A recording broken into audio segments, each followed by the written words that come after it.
hit you.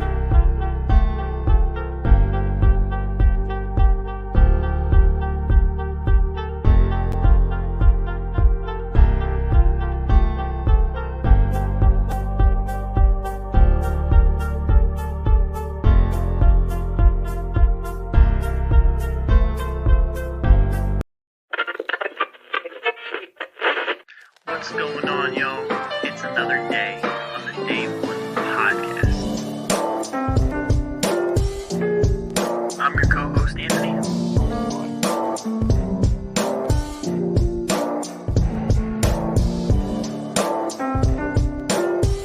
I got my co-host, Kyle. Say what's up.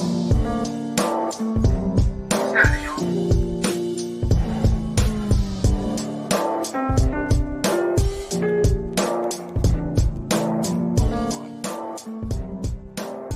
Let's get this shit going, baby.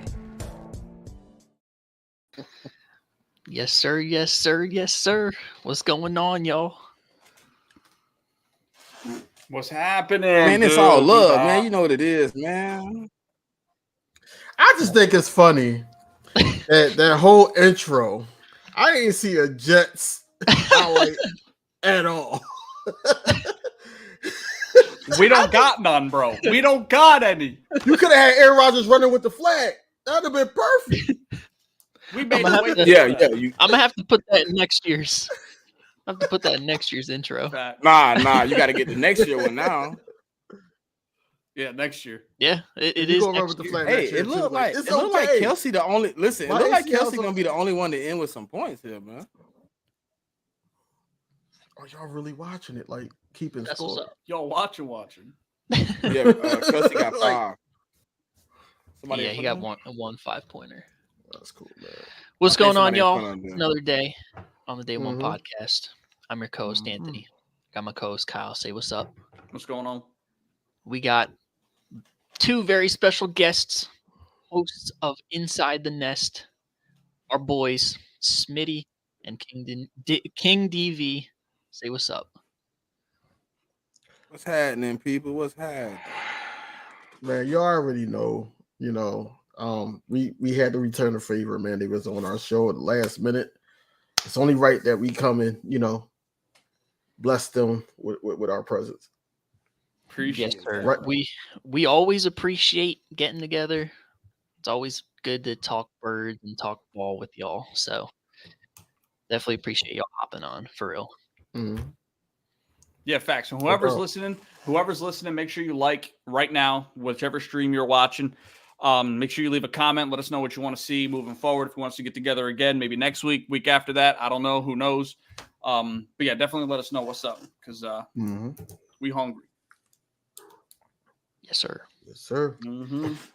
So let's start with the birds. So we got a bunch of coaching changes, new hires, a lot of outside noise. Start with the coaching stuff.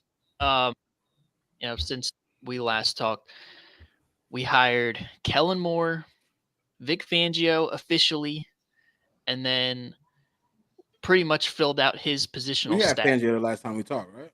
Yeah, we have Fangio. Y'all have Fangio. It wasn't we confirmed, did. but it was. But the rumor we're talking Man, it was almost guaranteed. So, about. It Yeah, was. So what's crazy? 99%. Anthony, what's crazy, Anthony and Kyle, what's crazy is rumors that Scott is going to stay with Seattle. He's not coming with us. I did read that. Yeah. Yeah, that's kind of wild. Is it? He was what? Passing game coordinator with Seattle? Yeah, defensive Yeah, he was, assistant / passing game coordinator. Yeah. Oh shit, he can do both. Yeah. Jeez. I didn't know that. He was also passing game coordinator. Yeah. Mm. Damn. Mm-hmm. Mm-hmm. Yeah, bro. He We originally need was their Bill. DB coach. You know what I mean? So he to get our hands on him. But what are your? I thought what he are was your guys- coming. Like I just don't know. I guess he's not now, but maybe they said Because soon as expected, they sign- so it's like I think it's yeah. like So soon as they, it's a rumor. It's up in the air. if type thing. I think it's a if Mike McDaniel's type want to keep him type deal. I think, Yeah. which probably he gonna happen. Yeah, which makes sense. I mean, if he's able to coach DBs and also be passing game coordinator, I don't know why you'd want a guy like that to leave your building. But Kellen Moore as the OC, I want to get your guys' thoughts on it because I have my own thoughts on it. But I want to hear from you guys first. What are your thoughts on Kellen Moore? Good, bad, indifferent?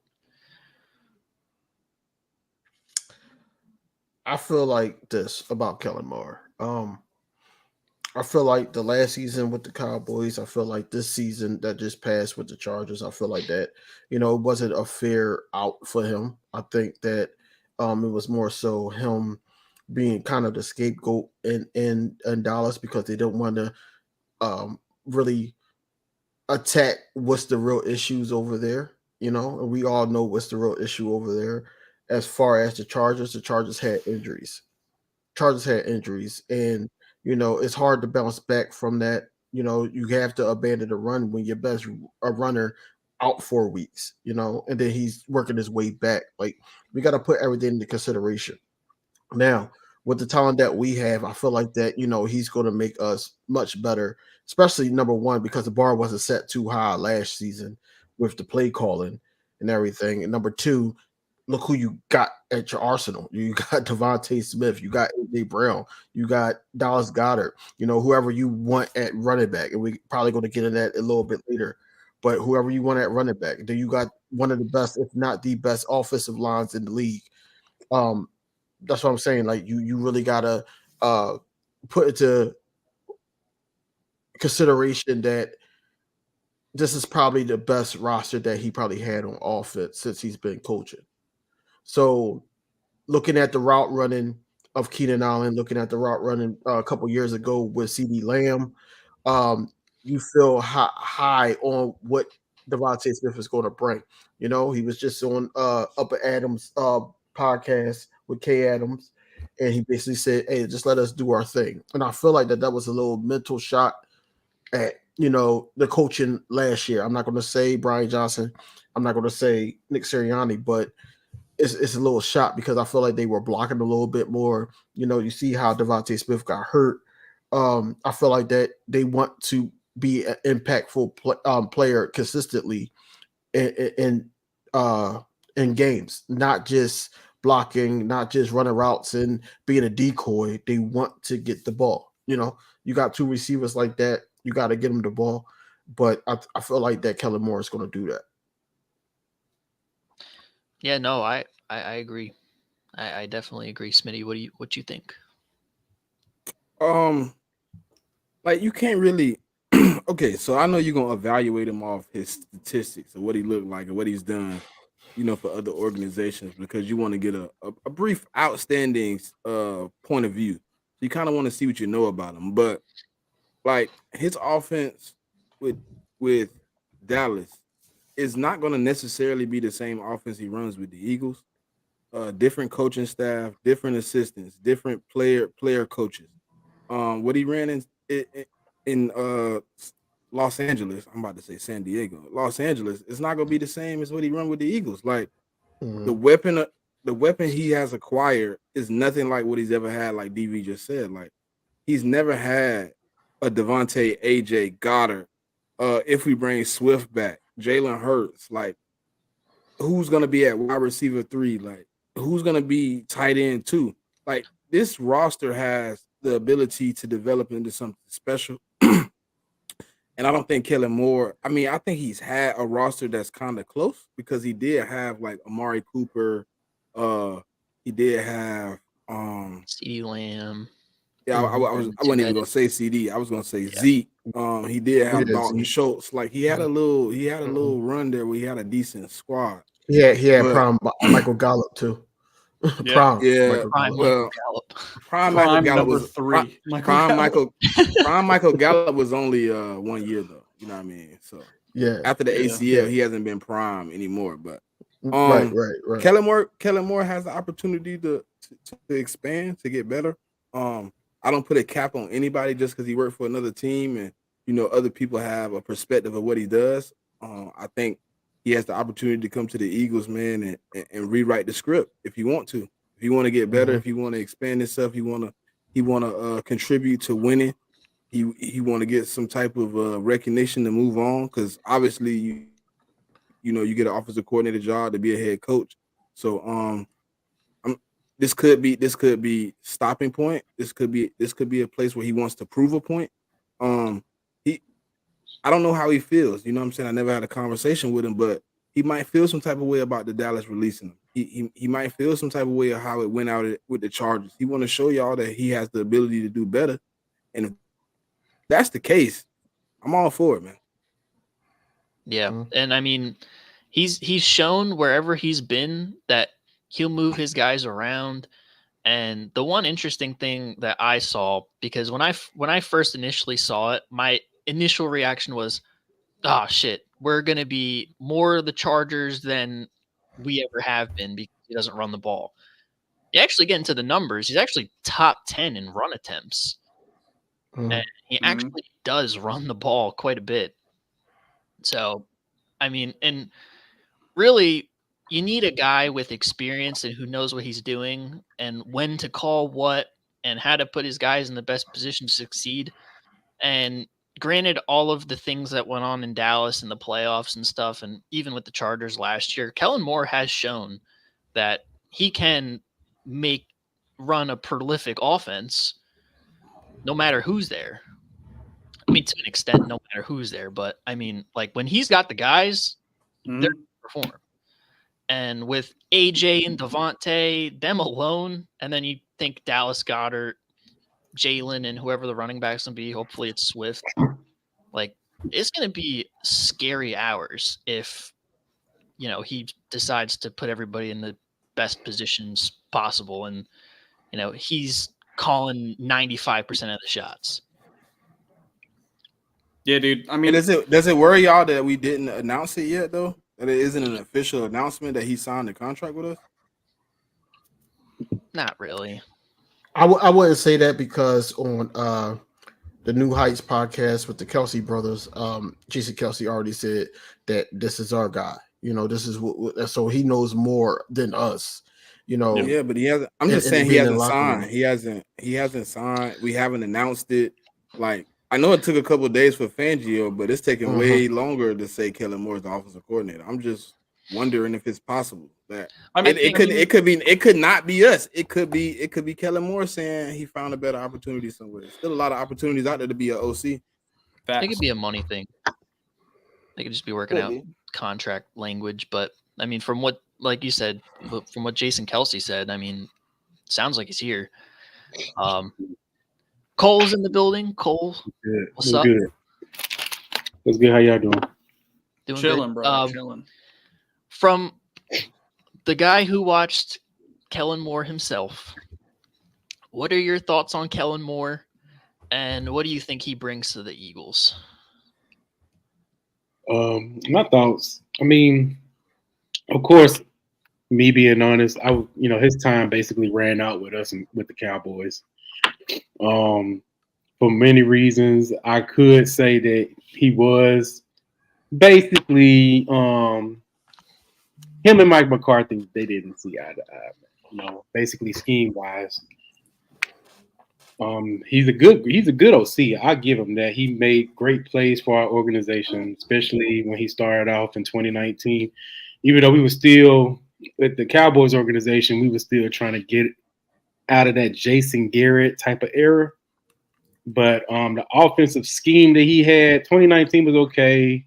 He started off great until we ran into, I remember 2019, we started off 5-0. And that's when everybody started to, see Kellen Moore as the boy genius. And sorry about my camera, man. I don't know what's going on with my laptop. So I kind of like fuck it. But yeah, we started off, and then I remember Sean Payton, all his play schemes came from Boise State. Sean Payton did his homework, figured them out, no adjustment. Then he came back 2020. Of course, our defense was terrible. But if you look at the offensive side, Dak was like launching it out. he was on track of leading the league in passing yards before he got his injury. Didn't he also have a year where he threw for over 5,000 the only time in his career with Kellen Moore? He hasn't done 5,000. He was close to 5,000 yards. Okay, close. That was in 2021. He was close to 5,000 yards, 37 touchdowns. Yeah, y'all had like number one in every single offensive category that year. Right. So he loves to throw the ball. And that's good. Especially like I know he's excited, to have the weapons. He has AJ Brown, Devontae Smith. Oh, he gonna use Dallas Goedert like a mug, man. He loves giving the ball to the tight ends, and that's good. That's good. And I heard about like the rushing attempts. Yes, he does run the ball. Our problem in Dallas was situational football. Like, we had a lot of problems. I'm not saying that Kellen Moore was the biggest problem of our team, but honestly, as me being a football fan, I would say that we can highlight 2 games where Kellen Moore choked, and that was in Green Bay and that was in Jacksonville. When we was blowing the team out, Kellen likes to flex his muscles a little bit. When the people say the Cowboys like to stat, Kellen would stat at you to death, man. He likes to flex his muscles and impress the people. He gets a little big headed. That's his flaw. And of course, those teams came back and beat us, because we didn't utilize the running game and run out the clock. That's the only weakness I've seen Kellen. I wouldn't even put all of the Chargers' flaws on Kellen, even though it was some situations where Kellen did, have a bad, had some choke ups as far as when they played the Tennessee Titans and they went into overtime. That's the moment, Justin Herbert. Y'all got to go ahead. It's up to you to get that one game-winning drive. And Kellen Moore, I don't know what kind of packages he had. Like he was running like a whole bunch of option routes. Like his scheme just didn't match it. Like all you need, like he wants to go for the big play all the time. Their situation, they just had to elevate the first down. He wanted to get the big chunk play, and they had plenty of time left in overtime. Situational football. That's his only weakness. And I'm being honest, unbiased. It's just situational football. And it's going to come to a time where, okay, Kellen, we need you to go ahead. We need you to score, but we need you to be smart too. Like, I get it. You got all these weapons, but take the first down, man. You know what I'm saying? Extended. That's the only thing we had. He has basically like a Jekyll and Hyde type of effect. One game, he is killing it. And the next game, you're like, what are you doing? You doing triple reverses on third down, third and 9, triple reverse. So that's what we were dealing with. But my thing is, it's all about Kellen Moore maturing as a play caller. And I'm not going to say that he's going to do the same thing with you guys. He could, get better as far as stuff. Like he's still young. He still got a lot of learning to do. So hopefully this go around with you guys, he'll have, a better tenure. Yeah. And so Dan Quinn just signed with Washington earlier today. Yeah. You lose your defensive coordinator. Yeah, man. Looking around the league, who do you want? Hold on, they losing more than just the defensive coordinator though. Losing everything. Kyle, Parts they of losing it a couple there. pieces on that defensive side, bro. He taking a lot of the staff with him, Kyle. A whole bunch. We good at, bro. Yeah. We good at, man. I have people ain't gonna like this, man. I got very low expectations for this team. I do. I'm not even gonna stunt. He taking Quinn taking Joe Witt Jr. and Al Harris. A lot of people think Al Harris is the guy that's responsible for the turnovers, and he motivates his players. He hold them accountable. But it's Joe Witt Jr. that established that pass game, and that's gonna hurt. Like, a lot of people wanted Dan Quinn gone in my fan base, and I told them, I said, hey, I get it. We want this dude to stay, man, because we in a bad situation, man. Very bad situation. I think He's got pull too, where he can bring he can coaching talent, player Yeah. talent. He gonna pull some players. He gonna probably get J-Ron Curse over there and probably Jordan Lewis. A lot of guys that we had on our team that's free agents. He gonna try to pull them. on his side. The Commanders is going to be a team to look out for, especially defensively. I'm not putting. He can even dip into the Shanahan tree with the connections of Atlanta. Yeah. He can do that too if he wants. And they got $70 million in cap space, and the number 2 overall pick. But no head coach. No head coach. Yeah, but they got Dan Quinn. Dan Quinn, their head Yeah, I coach. guess. And then, but hold on now. Listen, I might not the pick of Dan Quinn, but Adam Peters is gonna do some great things for them, dog. He learned some shit, and he tight with Howie, so I know Howie done taught him a couple things too. Mm-hmm. So I mean, I can expect the Commanders to make a big leap. I still don't see them being a threat. 7 wins, 8 wins, that's a successful season for the first turnaround. You know what I mean? After being the number 2 overall pick, I can see Dan Quinn getting enough pieces to compete. But I wanted to hold on. So I wanted to get back to the Kellen Moore situation though. Cole kind of hit on a point, right? I know he flexes muscle a little bit, but my problem wasn't about the kind of the flex. It was more like simple football sometimes. He get away from it. Like you up 14, fourth quarter, and we still airing it out. We still taking big shots. We ain't running the ball. We just shooting it out. Like, and then the pick come or whatever. They score or you get stopped. They score. It's a 7-point game, and now you want to run the ball. Like, nah, you need to run it the last possession. Now we don't get a drive in. They get the ball back. We done lost all momentum because you didn't know when to switch it on and switch it off. Like, that'll be my problem with Kellen, but I'm hoping Jeff Stoutland can step in and kind of wing some of that away from him. Not to have him. I mean, I know he won't. Sirianni came out and said he want to give the offensive coordinator the full reins.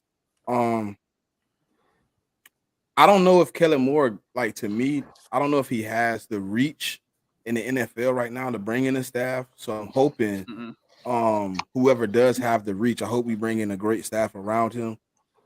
Because we need a quarterbacks coach. Everybody like Moorhead. I didn't think we did a great job last year at the receiver position to keep Moorhead. But if that's what the players want, I mean, who am I to argue? But I think Kellen Moore getting the right pieces in those positions as quarterback coaches, running game coordinator, passing game coordinator, offensive line coach, receiver coach, tight end coach. You got all those guys in place, and Kellen Moore is installing a good game plan. I think it can go well. But if you got him out there with what Brian Johnson and Nick Sirianni was working with last year, I think we're gonna be close to the same outcome because you need the guys that's gonna coach your players up and get them in the right positions. Me and DV always had the conversation we hire Fangio. Now I want Fangio to go get Fangio guys. Not saying they work for him, but they have the qualities that he looks for in position coaches. Like the dude from Seattle. I've been watching clips of when they recorded him in practice. He's no bullshit type of dude. Like he's literally he's like, look, if you come out the game and the front of your jersey ain't dirty, you owe me. I'm like, what? See, he's telling you better be the low man. You better be winning, and the front of your jersey better be dirty because you done went between a dude's legs and flipped him, type deal. Like I like that. So then you go out and you look at. We tried to get Mike Caldwell, another no nonsense type of guy. We working. Like I heard the reports from the Dolphins about them not really being okay with Fangio because some of the players wanted to party and some wanted to work. If you look at it, he didn't do this with Miami. He just kind of went in and what they had is what they had. But now he's kind of bringing in what he need. And I just think if we can get the right guys in, I think both sides of the ball can be great. But you got to have the right pieces, man. You're gonna have somebody. You're gonna have to have somebody that. Also, you're gonna have to have somebody that Kellen Moore respect. Maybe somewhere in there, somebody he respect that can rein him in when like Cole said he's trying to flex his muscle. Like, hey, Kellen, chill the hell out, man. We up 14. Let's get this dub. Come on, put the ball in Swift hand. Put the ball in whoever hand in the backfield. Let's get out of here. It's 6 minutes left. We don't need to throw the ball anymore. Do y'all still have a quarterbacks coach? Is y'all quarterbacks coach still on the staff? He gone. Alex, he gone. Do we have a new quarterback coach? Tanny yet? gone. I know Tanny's gone, but we don't have a new one yet. Kellen Moore's trying to get the quarterbacks coach from the Chargers to come with him. Doug Nussmeier. He was with he was the quarterbacks coach when last couple of years Kellen was with our OC. I don't like Doug Nussmeier. And that's the one that's in the Chargers? Yeah. He's not the type. That's the one that went to the Chargers? I don't know his name. Yeah, he's with the Chargers 1 year. He went when Kellen went. Doug Nussmeier isn't the type of quarterbacks coach for Jalen Hurts because he's not going to hold Jalen Hurts accountable. He's going to pat him and say, oh, it's going to be okay. You know, that's what he did with Dak. And I couldn't stand it because I'm like, I need somebody that's going to hold this dude accountable when he fuck up. And Doug Nussmeier would just sit there with the pad. Come sit by me, Jalen. Jalen Hurts, he's the type of quarterback. He's coached better when you hard on him. And he's too relaxed, man. And that's one thing that aggravated me when he was with Dak. I was like, handling Dak with kid gloves when he turned over this football, making the wrong reads. When Mike McCarthy took over, Mike McCarthy, he was looking at Dak Prescott like, bro, what the fuck you doing, man? You know what I'm saying? He held him to a type of accountability, when he fucked up. But Doug Nussmeier is not that type of guy. I hope he don't bring him around for y'all to say I'm just being real because he ain't the guy, man. He's not gonna fit Jalen Hurts to me. Yeah. That's Kellen's guy. Kellen really don't have a lot of pull. No, in this league, And with Jalen, you're gonna need a guy that's gonna hold his feet to the fire and tell him to lock in. And back to Smitty's point about Kellen Moore trying to bring in a guy that's gonna rein him in when he tries to flex. Maybe it's Jeff Stoutland, maybe it's Nick, because Nick's pretty much going to be the situational strategist now that Kellen Moore is going to be running the offense for the most part, and Vic Fangio is running the defense. And maybe he has more time to be like, listen, you in this situation, 3rd and short, whatever it is, red zone, you cannot mess around. You lock in. So I don't know what guys he's going to bring in, but I don't know if Nick the guy. And yeah, I mean, maybe that he doesn't have. Nick like to flex his muscle. Nick like to flex his muscle. That's true. Let me ask y'all a question. What do y'all think about bringing in, if he doesn't get hired anywhere, bringing back Brian Johnson as the QB coach? I think that relationship has aged like spoiled milk. You used them as a scapegoat. You fired him when you had the opportunity to keep him on the staff and at least try to fight for him. I don't know if Sirianni fought for him. You know what I mean? It seemed no, he didn't. Easy. He fought for himself. If you wanted to get, if you knew you was getting rid of Tanny, you could have been like, well, look, let's take Brian Johnson back to the quarterback coach job if he's willing to take it. You know what I mean? Give him an opportunity to stay with the team a little longer and maybe learn. You know what I'm saying? Right. Something like that. But he out there in the wilderness right now, and I don't know. Yeah, I feel like just how everything soured over the last 2.5 months, whether it was as a QB coach or an offensive consultant, there's no way Brian Johnson can be back here just because, like you guys said, that's unfortunate. And you, hey Cole, back. hey Coles, I got a question for y'all. for you. What about I got a question for Coles too? How do y'all feel about? Oh, I was going to ask, how y'all feel about the fact that this year 2 of the most the decorated coaches in the NFL won't have a head coaching job? Bill Belichick and Mike Vrabel. It don't make the Belichick thing I get because he's a rent-a-coach at this point. He's too old to really build the team up from the bottom. But a guy like Vrabel, I heard. Well, that was his. Kyle. That was his request, right? That's his request, right, Kyle? That he won a young team that was kind of in the middle of a rebuild, and he wanted to kind of turn them around and help the organization. That was his thing. I Yeah. don't feel like it fits. You know what I mean? Like that may be what he wants, but he isn't good at that. We've seen with the Patriots since Tom Brady left. And I think that's where the disconnect is between a lot of these ownership groups and GMs and Belichick is he wants to come in and build a young team up, but he couldn't do it in the place he was just at for 20 years. You know what I mean? As soon as Tom Brady left, it plummeted. They made one playoff run with Mac Jones as a rookie. He never progressed whatsoever. Flipping back and forth between Bailey Zappi. We know that's all Bill Belichick's decision. It's just there's a lot of reasons why he needed to come into a situation that all they need is a culture. Like Jim Harbaugh, I think it was a perfect pickup for the Chargers. But Bill Belichick, that would have been a place to go. Quarterback is set. Most of the offensive weapons are set. That defense has enough talent on it that he will elevate it to at least a top 15 defense, and they have some picks in the draft. Like there's a lot that could have been done there. All the other places, it's like Belichick will be 80 by the time you're competing. Right. You know what I mean? Like that's my problem. I think the game is past them. The game is past them. And as far as Vrabel, it's a name. It's a name. He's a good players coach. A lot of players respect him. But let's be real. The tennis. I mean, I know he was dealt with a not too big hand as far as like the quarterback they had. I mean, but over the time, man, like I don't know, man. I think him thinking that a lot of people is uplifting his name is like he's one of the greats. Like you'll be missing if you have this guy. He ain't no different than Arthur Smith. You know what I'm saying? Like that's just how I feel. He's a good guy. Like players love him, but you need a little bit more. Man. He's not on the level of a John Harbaugh or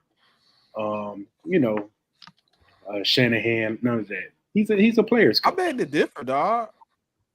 You think he'll be like great for a rebuild? I think Vrabel is a for a rebuilding team. Yeah, like think about this. This is why I look at it like this, right? Yeah, look, what was Tennessee really when he got there, bro? Wasn't they a rebuild team? Mm-hmm. They still had pieces. I want to say they didn't have Tannehill. They didn't. They didn't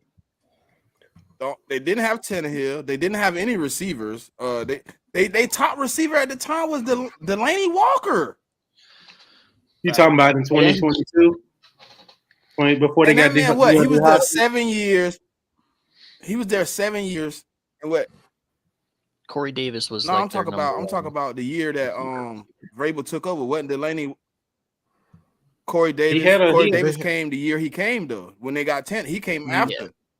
Because they got Vrabel. Then Vrabel the next year got another Tannehill. In the following year, they had Corey Davis. They had a stacked team in 21. They had AJ and Corey. Yeah. So he had the talent then. He was coach of the year. Yeah, but he built that though. Yeah. Well, him and the GM. Yeah. But y'all got fired. He did take him to an AFC championship game with Ryan Tannehill. Turn the program around. I think he can do great with a program that if he got a lot of talent already. Because he wasn't doing good with when he was trying to build up with scraps that he had. Now I'm not saying he ain't bad. I'm just saying like they trying to name him as like one of the hot commodity coaches. But hold on, Cole, you a Cowboy fan. And you know how much the front office can affect your rebuild. You might not always have the biggest hand in the pot when it comes to player acquisitions. Like right now, putting Nick Sirianni out there and say, "Hey, I need you to go be a GM." He might not do a great job, but him not having no say so, we might not get the right players. Like, everybody don't have the full say so, and Vrabel probably one of those guys that don't got that. He just like you said, he don't got that much respect. So he just give an opinion. Like I seen guy looked at his tape, he looked good, but I really don't know if you should draft him. They going out doing their own thing. That GM wasn't listening to him. That's why AJ Brown wasn't on the team. Hey, Smitty. That's why I want. Like that's very part of the question that I wanted to ask Cole. Going back to Kellen Moore about the situational play calling. Do you think that it was the situation that Kellen Moore was in about the situational play calling? Because when he had Cooper Rush, he was able to adjust and have y'all on a winning streak to the point where when y'all played us, it was more so that everybody some, I ain't gonna say all, but some Cowboys fans was looking like, hey, we might could get Philly in Philly. It was to that extent because the way y'all was playing ball and the way he adjusted, around that time, y'all was running the ball a lot more. And of course, y'all was relying on y'all defense, but Kellen Moore did call some good plays throughout that stretch. When Dak came back, just how Jerry Jones just came out and said, the code, we're going to go as far as the Dak Prescott takes us. Who's to say that Jerry Jones didn't have that call? Like, hey, just like the Chargers last year, they probably was like, hey, put Justin Herbert in the best position to be successful. And that's probably what he was doing, especially on top of the injuries and everything. Like the situations that he's being put in, do you think that that's the reason why his situational play calling was questionable? Yeah, that's a good question.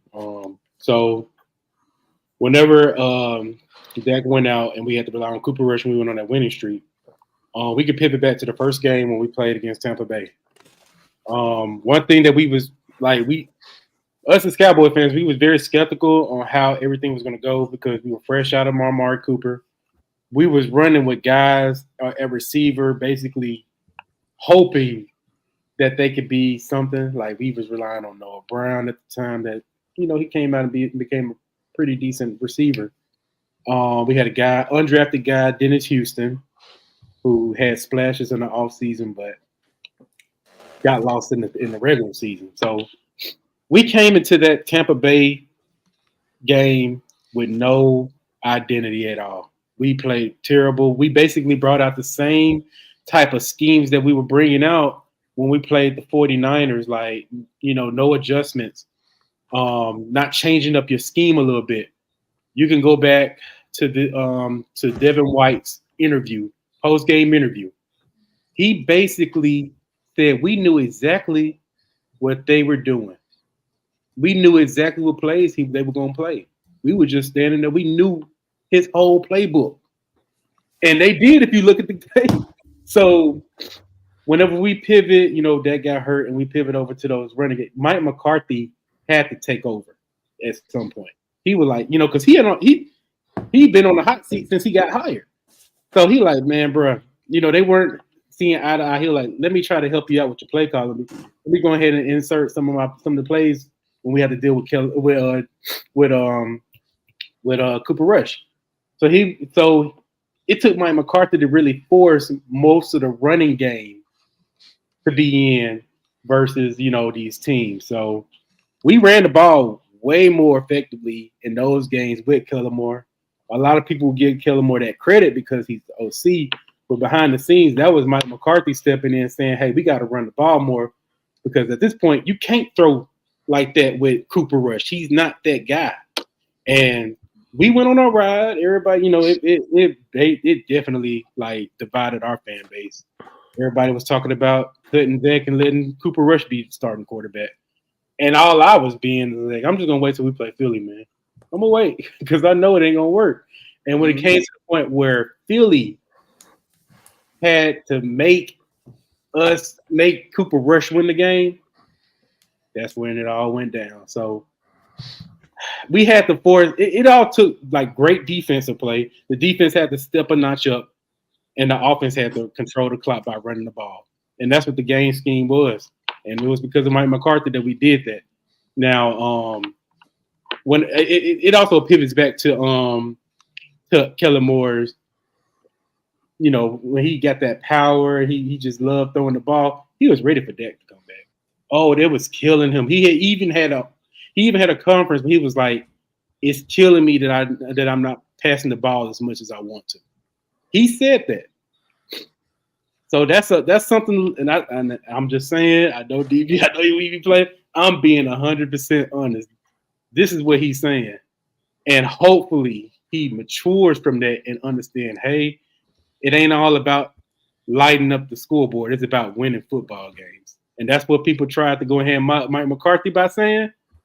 And even though we choked bad in the playoffs, in these certain games, we weren't just lighting up the scoreboard. We was winning, football games at the same time when it mattered the most. So just take that, that little page out. That's all I'm saying.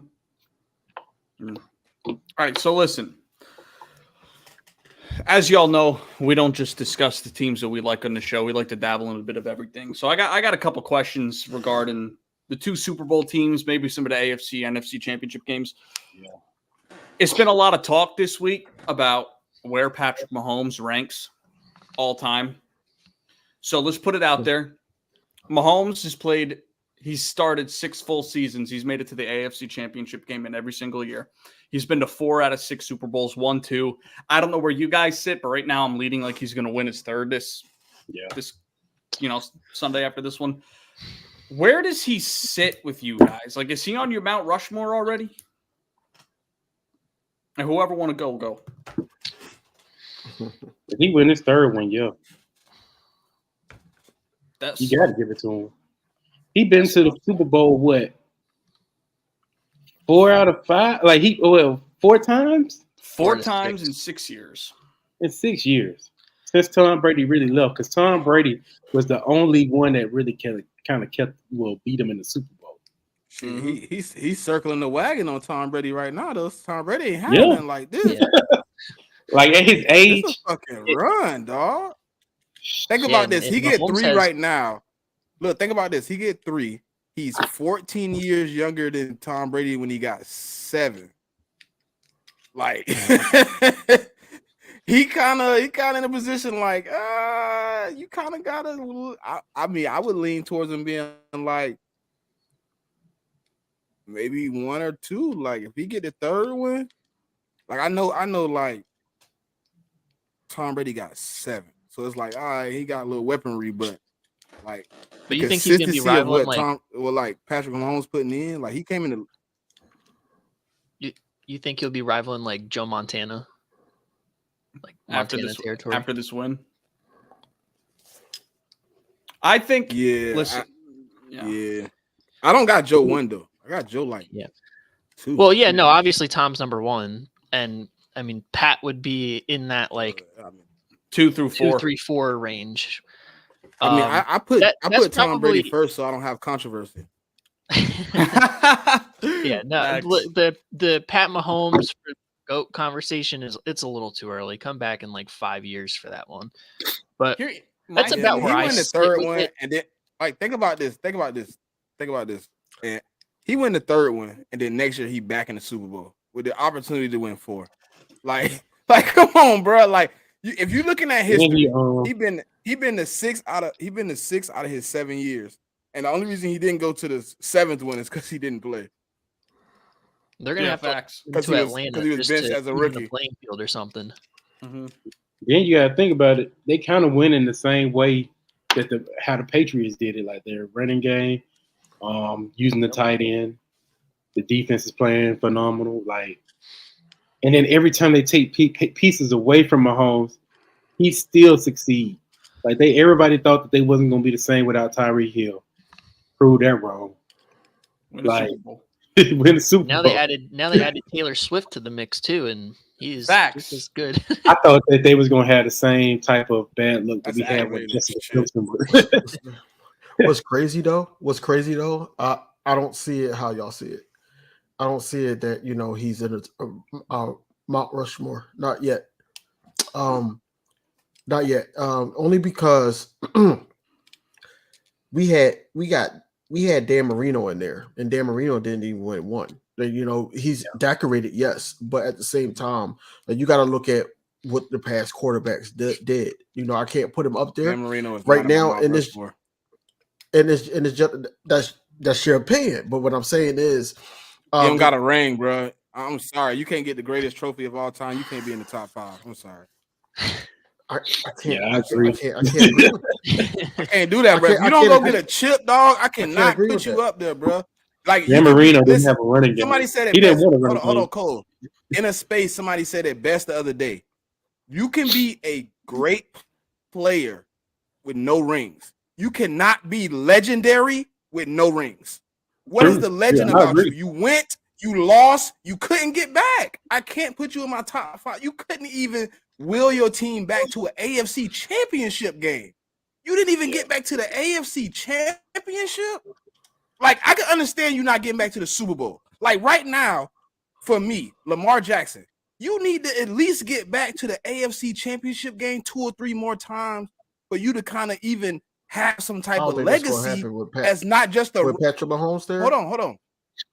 No, I said AFC. You don't have to get the Super Bowls. You need to at least get back to the AFC Championship 2 or 3 times. You need to play Patrick Mahomes 2 or 3 more times for you to have a legacy that they don't just call you a running back. Like, I respect Dan Marino. He has some zip on the ball. He has probably the most accurate arm that's ever been in the league. Like, he did things that other quarterbacks did. You didn't get the greatest trophy of all time. If Jalen Hurts didn't get back, right, but he put up crazy stats, I wouldn't have him in my top 5. I love Jalen Hurts to death, but I can't put him there. He can go out and put up 40,000 passing yards and put up 10,000 rushing yards. I still couldn't put him up there because you don't have the greatest trophy. You have no trophy. Smitty, I got you. So, Tom Brady or Patrick Mahomes? Tom Brady. Right now, I have to take Tom. He has 7. Okay. He ain't there yet. Peyton Manning or Tom Brady? Or Patrick Mahomes? Patrick Mahomes. Pat. I'm asking Smitty. Really? Pat. It's Patrick. Peyton Manning is my favorite quarterback, but he never did what Patrick Mahomes is doing right now. He won their last Super Bowl off his defense. Let's see. That's tough. Aaron Rodgers. Aaron Rodgers or Pat? Patrick Mahomes. Definitely Pat. John Elway or Pat? Patrick Mahomes. Pat. John Elway needed to listen. John Elway needed the piece. Hold on. I'm going to tell you why. John Elway needed the pieces to be. Think about John Elway before he had number 30 in the backfield, TD. Yep. He went to Super Bowls and lost. He needed a great running back, a legendary running back to get him over the hump. And tight end. So what's your call didn't need that either? Who? Patrick Mahomes didn't need that. Here's my thing. Hold on. What did Patrick Mahomes? Hold on, wait. I'm an Eagle. We just lost to him. What did he beat us with, bro? Juju Smith-Schuster? Kadarius Toney? No. Here, let me say this. He needed one good piece. Let me put this out there. Let me put this, bro. God, bro. Let me put this out there. Patrick Mahomes lost an All-Pro running back, and Kareem Hunt won a Super Bowl. He then lost the first-team All-Pro wide receiver in Tyreek Hill, and then won a Super Bowl.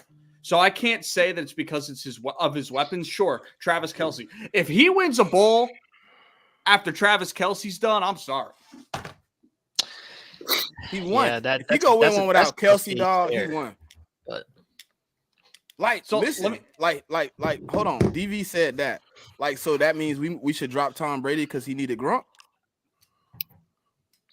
No, I'm not saying or he needed Edelman, or he needed Welker. Like, he needed guys to get him championships. How y'all viewing it? Tom Brady didn't go to Super Bowls and lose and then get one piece and win. Like, John Elway literally went to two Super Bowls before he won and lost bad. Yeah. Then he gets a running game and he has, I think in the first one, he only has like 17 or 18 completions and Terrell Davis goes crazy. The next one, same thing. Fourth quarter comes, they down. They feeding TD. Like, I watched them Super Bowls. Like, TD is if not my favorite running back, he is 2. And he needed him. And then he had Shannon Sharp and Rod Smith. I don't know what to say, bro. He needed everything to be right. Like, the statistic they give about Jalen Hurts right now is literally what John Elway really needed. And how old was John Elway when he won his first Super Bowl? 30-something. He was 35. So it took him his whole career, man. The last time he had I'm looking at it totally different from y'all. I don't like. I'm looking at it totally different from y'all. That's fine. Go ahead. No. Patrick, listen. Patrick Mahomes is great. Don't get me wrong. You know he's great. Mount Rushmore means four guys. 4 guys. So y'all got him top 4 all time if he wins this third one. I have him top 4 4 all time without the third one. Wow. I don't know about top 4, but I think for me, he definitely has a case for top 5 after this one. But this is also me projecting the rest of his career. We gotta really. The only reason I say that, like, technically speaking, I can't see another quarterback that's done what he's done. Like, when I look at the achievements, like, even over a career, it's people that's played 15, 16, 17 seasons, no AFC championships, no All Pros, no Pro Bowls, no leading the league in touchdowns, no leading the league in yards, no Super Bowls. And this man literally did it in less than 10 years. He has possibly an opportunity to get a third one. He's been to 4. He's been to 6 AFC championships. He broke damn near all the records. Like duos, him and Kelsey broke that. Single season passing yards, I think he like 2 in that. Touchdowns, I think he like 1 in that. If I'm not mistaken, he either 1 or 2 in that. Like, bro, this man is literally right now. If he retired, first ballot Hall of Fame, and he's only played 7 years. Let me, and I think you guys will all agree with me with this. So, when judging Patrick Mahomes, you have to look at the pace, not so much the entirety of the career. He is on pace by every match. If he wins this one, he's on pace to get to 6 in the next 6 years, which is nuts. So, like, my thing is, you look at it's 3 things when you're judging quarterback. That's stupid.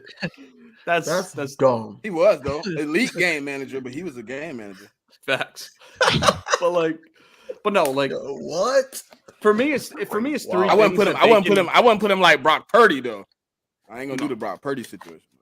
But no, like they get real sensitive when you tell the truth about Brock Purdy. We gonna get to that team next. Yeah. Yeah, but let me just finish my point. It's 3 things that I'm looking at with a quarterback. It's production with accolades, statistics, and then the eye test. Do we all agree that Patrick Mahomes is not, if he's not 1, he's 2 greatest arm talents to ever live? Yeah, it's him and Rodgers to me. Him and Rodgers. Arm talent meaning what?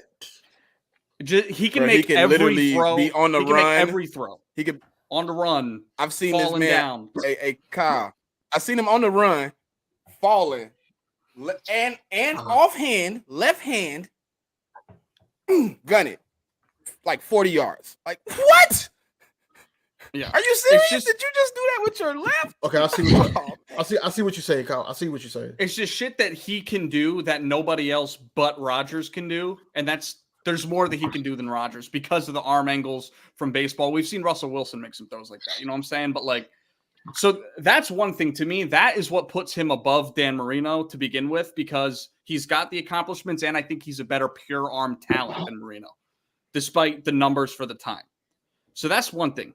The accolades, he's obviously going to miss an AFC championship. He's going to miss a few of them. But do we honestly think with how young the defense is, Travis Kelce's going to, if they win it this year, they're going to go for a 3-peat next year.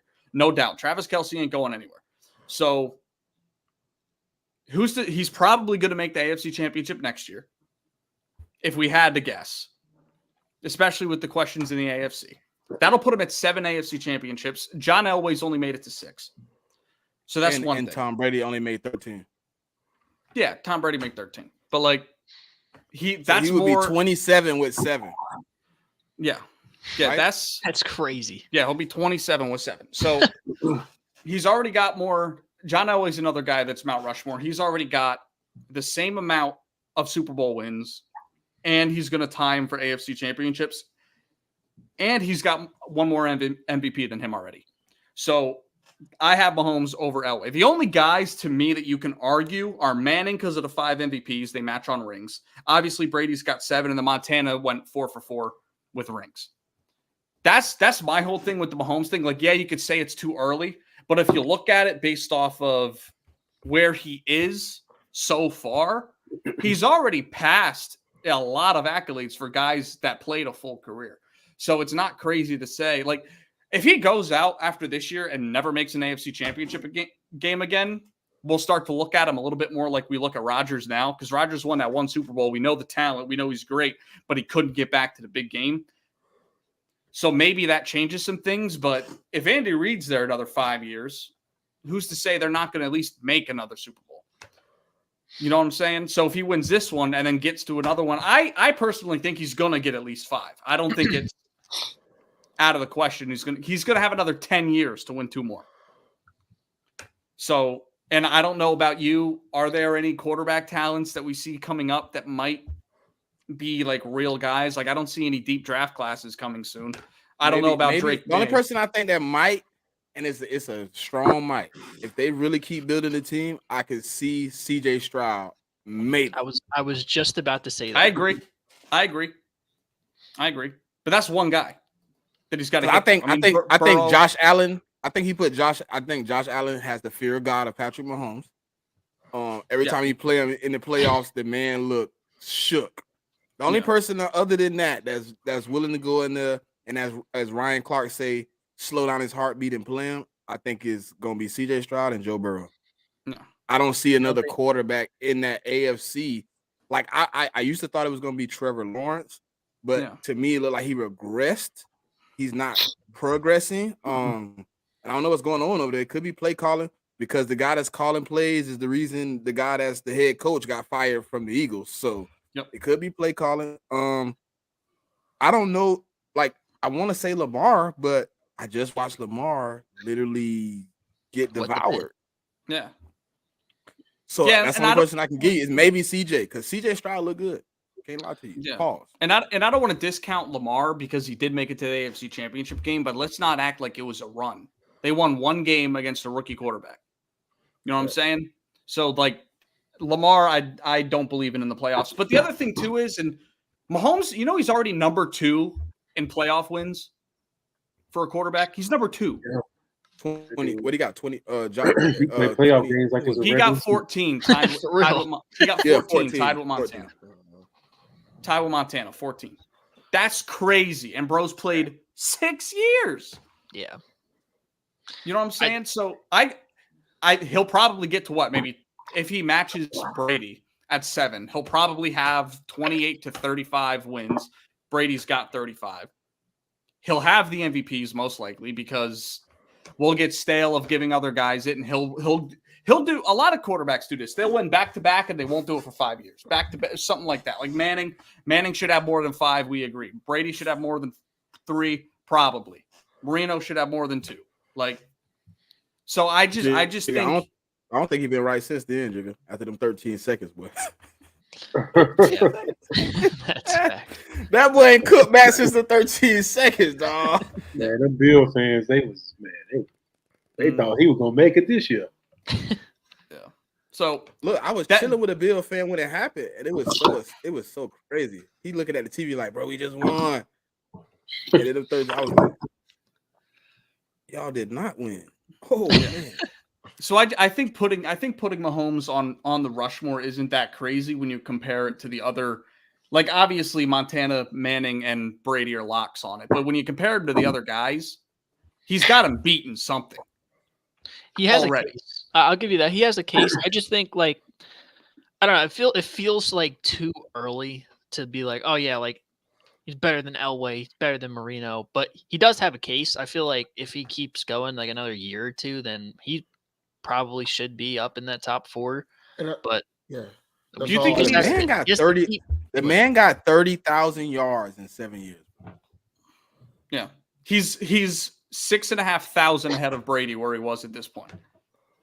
A lot of older fans will pivot back and be like, the era of football back then was way harder, kind of discounting these older guys. Hey, they do the same. Hey, Coles. I didn't want to sound like an old head, but yeah, that's where I was going to go with it. Yeah, and that's fair to say.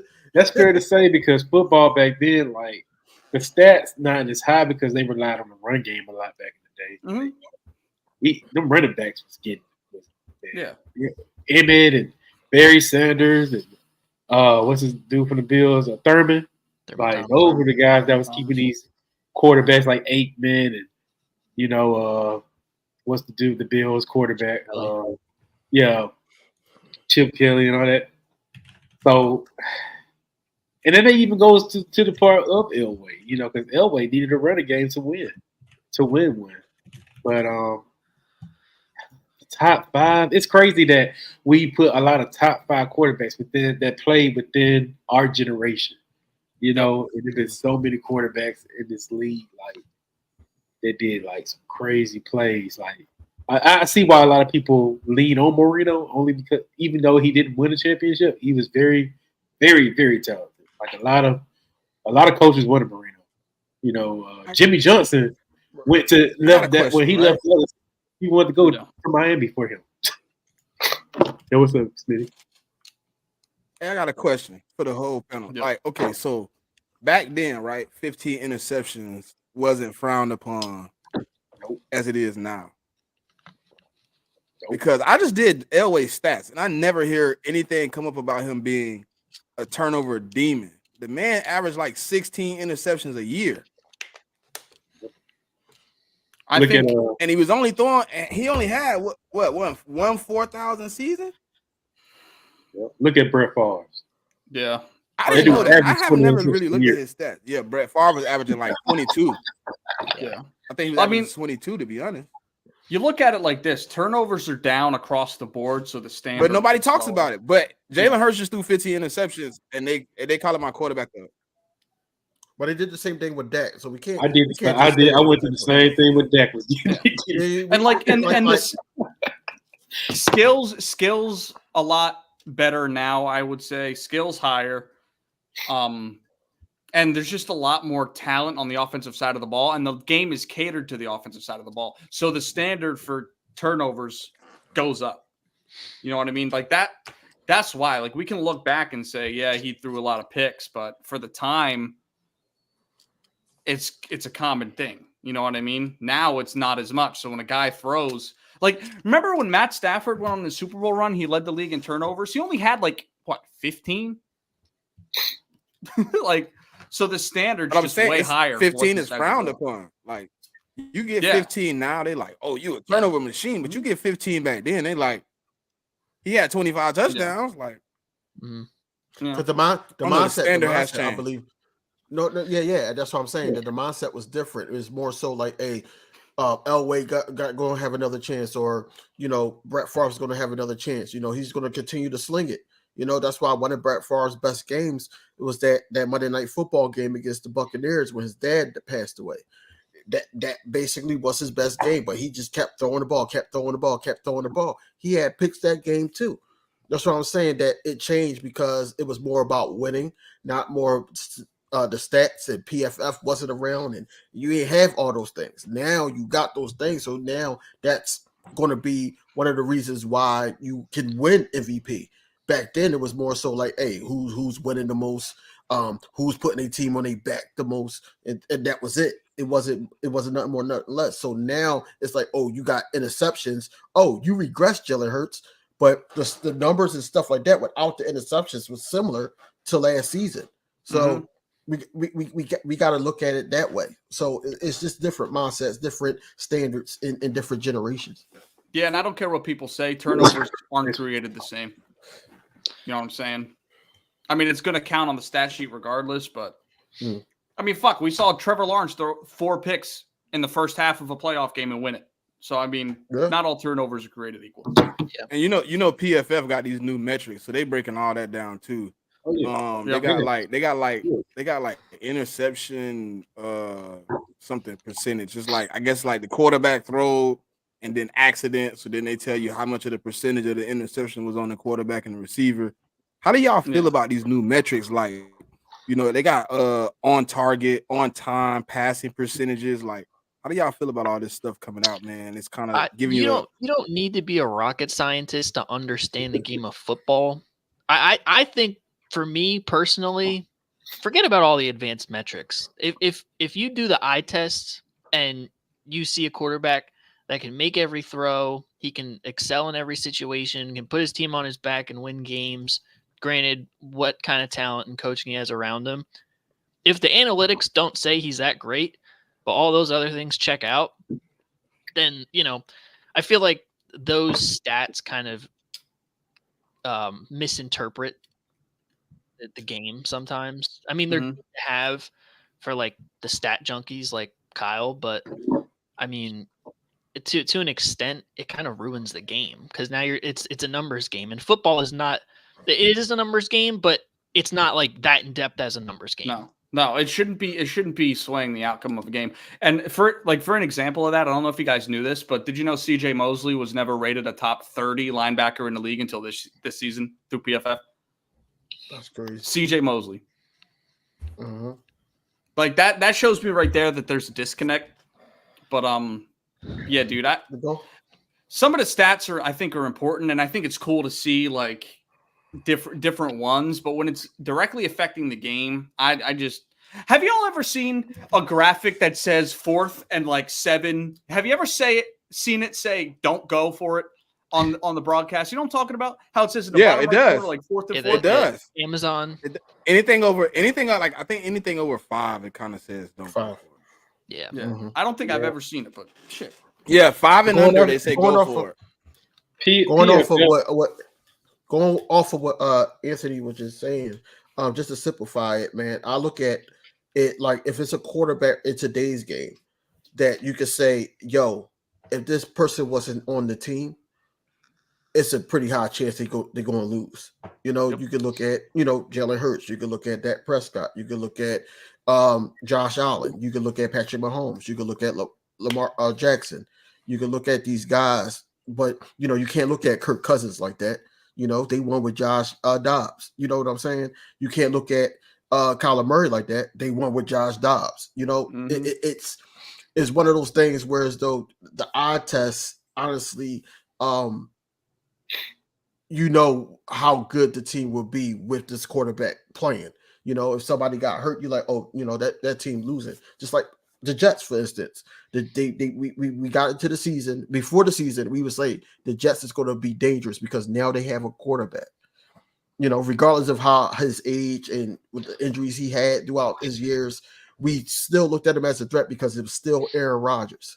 Soon as he went down, you're like, oh, the Jets is done because Zach Wilson stepped up. Yeah. And then on the flip side of that, Nick Chubb, the best running back, top 2 in the league, goes down and Browns still make the playoffs. Exactly. Yeah. Right. Mm-hmm. PFL, but it's a good search engine as far as like it's a good search engine as far as finding out like rankings on certain teams and players and stuff. They give good information on that. But when it comes to like the social media, they like to like throw out narratives to rank up their views and bullshit like that. Like when they tried to criticize Trayvon Diggs with the interceptions and the amount of yards he gave up. Are we tracking yards now ever since that year? Like, no, man. That was something. That was a narrative they took, a positive narrative they took and ran with it, and that's why ever since PFL, I don't really fuck with PFL.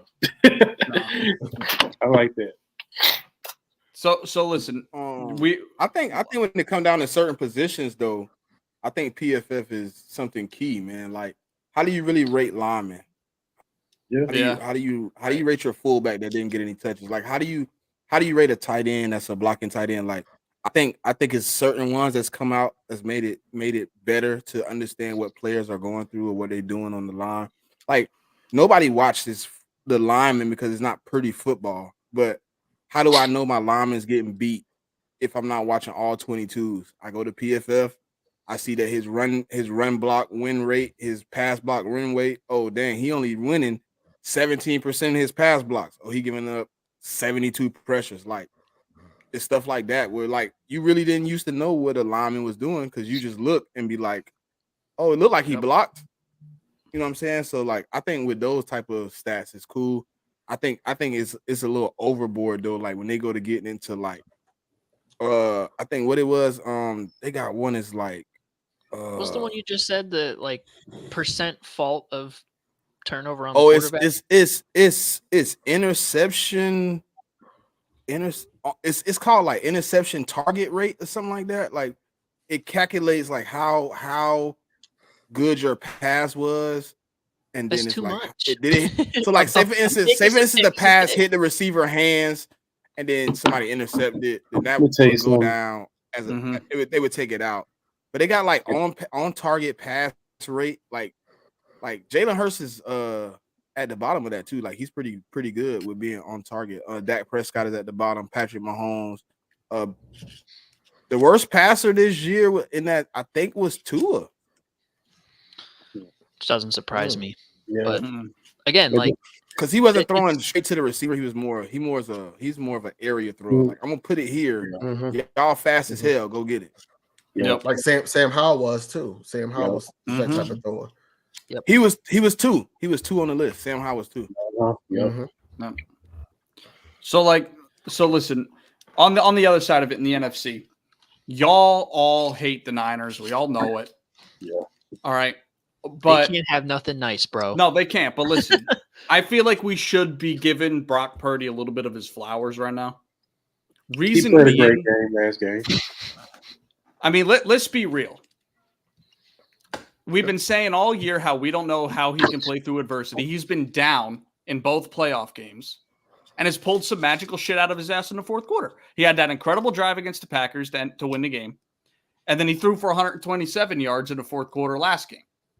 So now, obviously, no, he's not Josh Allen. He's not, Lamar, Mahomes. He's not that guy. But, do you feel like the hate is too much on Brock Purdy? Because, I mean, listen, say what you want about the receiving core and everything he's got around him. The dude wins games. 4-0 starting from front to back of a football game. He's 4-0 in the playoffs. He's doing a great job. Look what he What are got your around him. thoughts? Brock Purdy, I'm not going to discount his talent and the way how he's been playing, but I will say that he's on the right team. Yeah, absolutely. He's on the right team. He has a great supporting cast. His teammates believe in him. The front office believes in him. He has a great coach that believes in him. So, when you got everybody believing in you and no criticism outside of your fan base and team, you're going to succeed. Yep. And that's what the who was the quarterback before him? That did this. Jimmy G. Jimmy G. And Jimmy his G. Did teammates. he do this too? It looked different, though. It looked different, though. Yep. Well, It's there was no different. It ain't the CMC same. when Jimmy G was there, but I mean, Jimmy G was still cooking. Yeah. He was cooking. think He was he's okay. cooking. And Debo, Ayuk, all those guys wasn't really Kittle. like where they are now. And basically, like, just take for instance, like I said, I always bring it up. The game I went to, Eagles versus San Fran. They said, if you want to talk numbers, Brock Purdy only threw 99 yards. The rest was yards after catch because we couldn't tackle. But it looks good for Brock Purdy. Brock Purdy last game, yes, he had a pass that was short.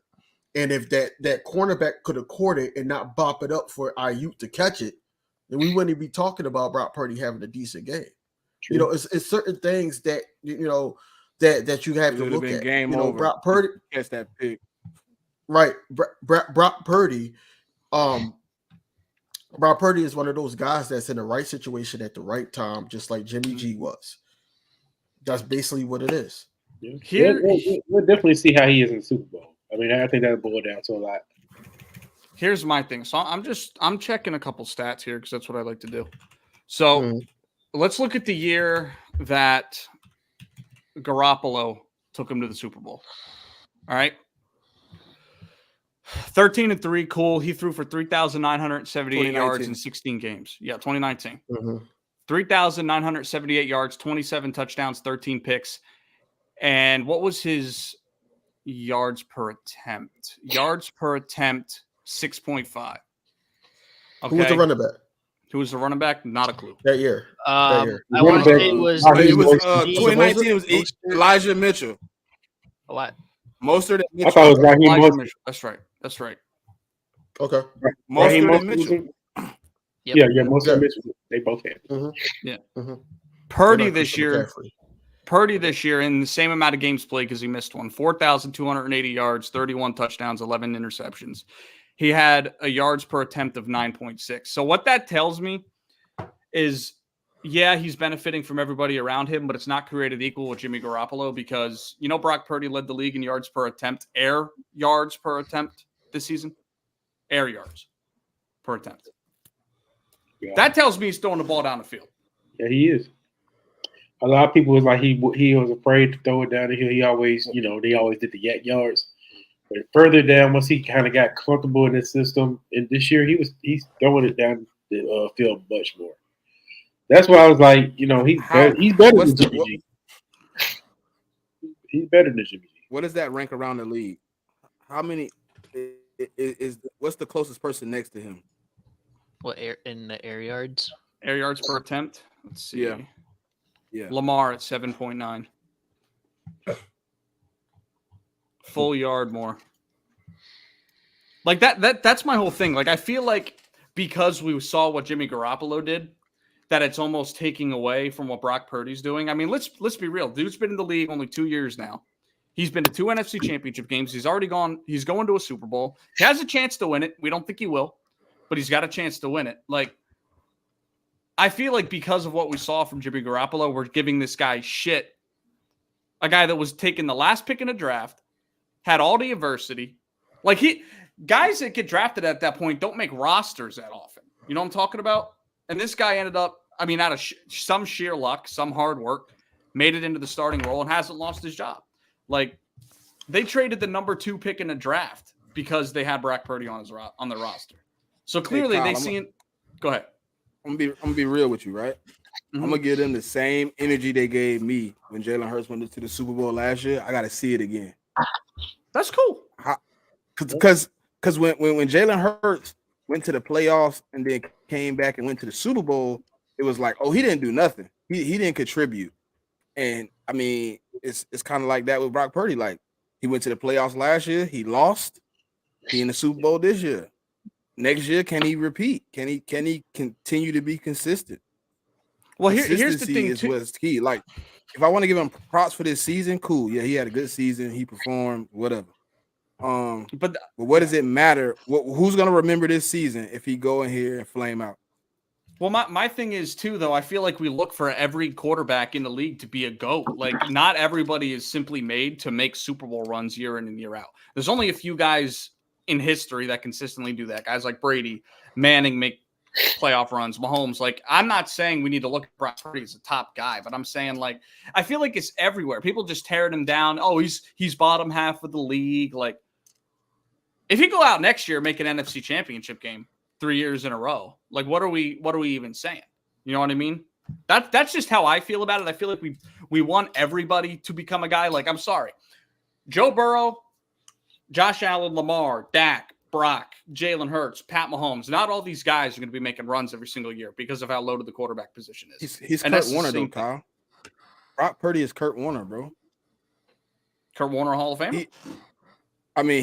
He had good seasons, but when you talk about him in top fives or talk about him amongst the greatest of his time or how he competes against the era, the first thing you hear is, man, he was on the greatest team in the era. He had Isaac Bruce, he had Torrey Holt, he had Marshall Faulk, he had a team. So he's getting the same knock that they gave people before. People just don't remember it. Kurt Warner don't get talked about like that. But they don't want to say that Kurt Warner. Kurt Warner. Hold on. Kurt Warner was he was bagging groceries, bro, at a grocery store when they recruited him to come to the NFL to try out. Like, he did get flowers, right? He got kicked off for the Green Bay Packers, so it was a team that didn't believe in him. Yeah. So, he went through a little bit more. It's just my thing, and that's fine. And I'm not saying he still don't get the praise, Cole. Yeah. Talk about Kurt Warner? Yeah. Man, I do. Yes, he do. He in the Hall of Fame. Yeah, he get like you talk about him like people. Listen, everybody talked about Kurt Warner. I'm talking about when football heads talk. You hear about the story, but when they go to saying, hey, John Elway, they go to bringing up Steve Young's, they go to bringing up Brett Favre's.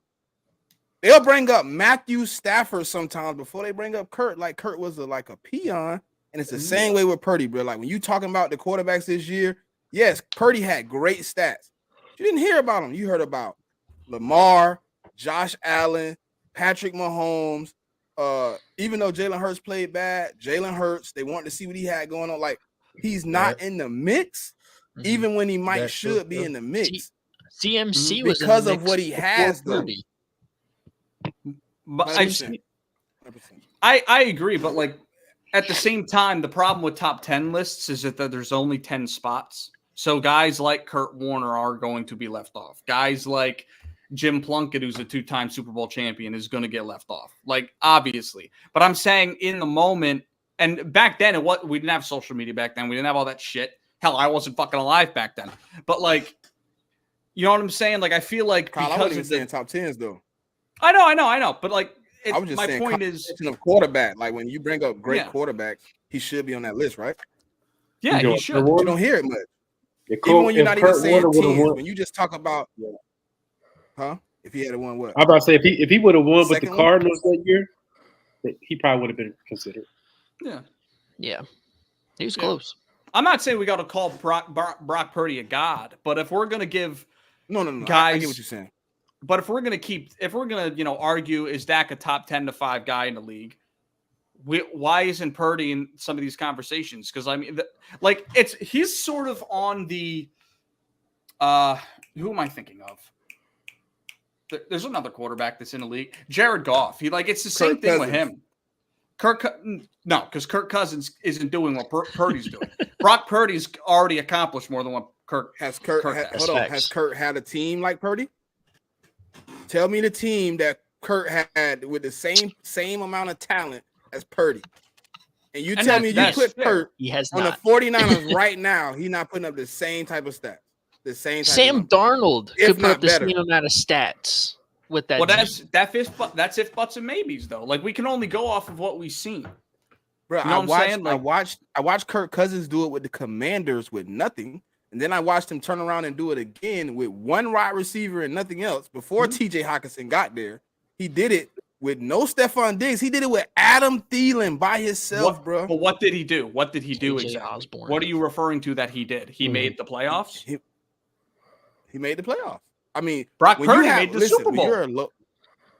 Okay, think about but this though. With a more Does Brock Purdy make the times talented team. With that Minnesota team? No. Maybe not. Maybe not. No. Not even with he won't make it with the Washington team either. That's all I need to know because I'm on the Cam Newton side of this. Yeah. You know why Brock Purdy don't get talked about too, Kyle? Exactly what you just said, man. Because he's the 10th, maybe 12th best person on his team right now. Mm-hmm. He don't stand out. Yep. When you think of the Niners, what's the first thing that comes to mind? Honestly, CMC. Is it Brock Purdy? Christian McCaffrey, George Kittle, Debo Samuel. Then you go defense. But then you go back to Brandon Ayuk, and then you say Brock Purdy. Brock Purdy is you forgot Trent. You forgot Trent. Yeah, big Trent. Yeah. You forgot Trent. Yeah. He's not I'm not to discount what he's done, which is great, but you don't think of him as like a game changer. You think of quarterbacks like Mahomes, Jalen, Josh Allen, Burrow. You think of these guys like they are the best player at least on their side of the ball, if not on the team, and they're the most valuable player to that team. I don't view Brock Purdy as the most valuable to the Niners offense because look at what's around them. That's fair. Okay. And let me ask you this, and I don't know what you guys are going to think. The year that the Rams won the Super Bowl, was Matt Stafford the most important player on that offense, or was it the Triple Crown winning wide receiver? Neither. I would say it was Aaron Donald. Okay. Did you hear the mic? Did you hear the mic'd up? Did you hear the mic'd up, Kyle, when he was like, all I need y'all to do is hold y'all weight. I'm finna go take the game up. And he went out there and got 2 back-to-back sacks. Mm-hmm. He was like, y'all ain't guard me. You can put 5-on-1. I'm going to get your quarterback, dog. Your boy is in trouble. But if you talk about offensively, it probably was Matthew Stafford, bro. It could have. Just think about it. They changed the game plan. The original game plan for the Super Bowl wasn't even Cooper Kupp. It was Odell.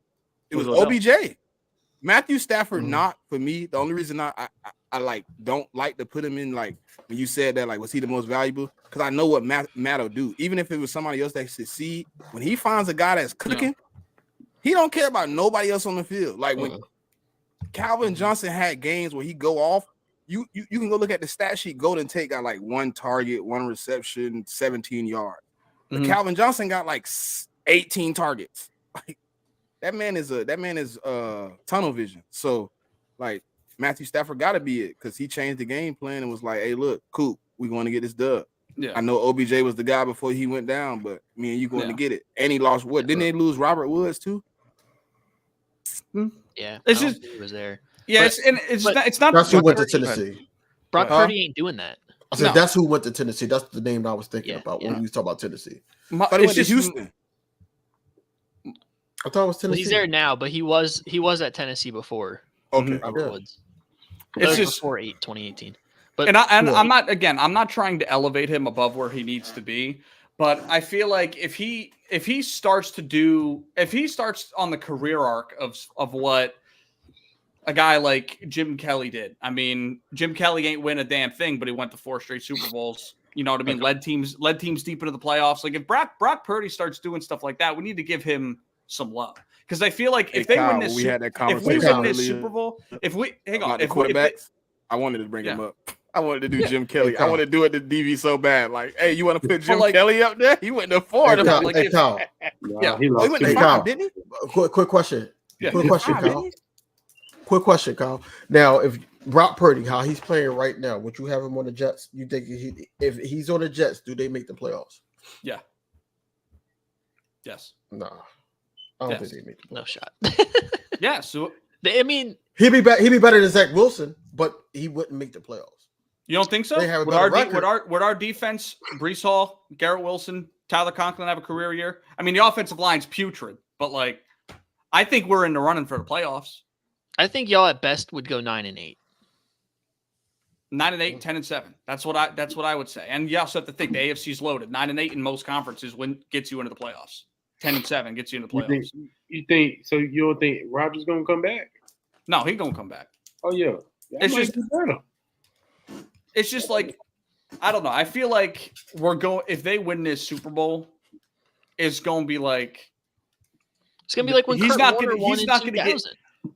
yeah, and he got the love at the time for winning the Super Bowl.